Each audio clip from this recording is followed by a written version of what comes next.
Christmas అంటే క్రీస్తు వచ్చాడని అర్థం, క్రీస్తు ప్రేమించాడని, క్రీస్తు బలైపోయాడని, క్రీస్తు కనికరముతో, జాలితో, సత్యముతో, నీతితో, జీవముతో మన దగ్గరికి వచ్చాడు, మనల్ని విజిట్ చేసాడని అర్థం. అంతేగాని అదేదో ఒక పండగలాగా ఒక తాగుతూ తిరుగుతూ తందనాలు కొట్టుకుంటూ డ్యాన్సులు వేసుకుంటూ నాట్యం చేసుకుంటూ వ్యర్థంగా గడిపే సమయం కాదు పిల్లారా. క్రిస్మస్ని జాగ్రత్తగా ఆరాధించాలి.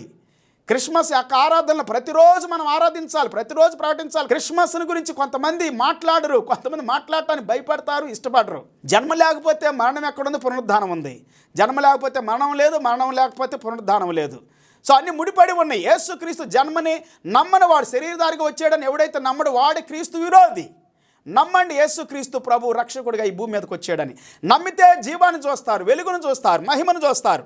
3వ వచనం చెబుతా ఉంది, మాతో కూడా మీకును సహవాసం కలిగినట్లు మేము చూచిన దానిని వినిన దానిని మీకు తెలియపరుచుచున్నాము. మన సహవాసం అయితే తండ్రితో కూడాను ఆయన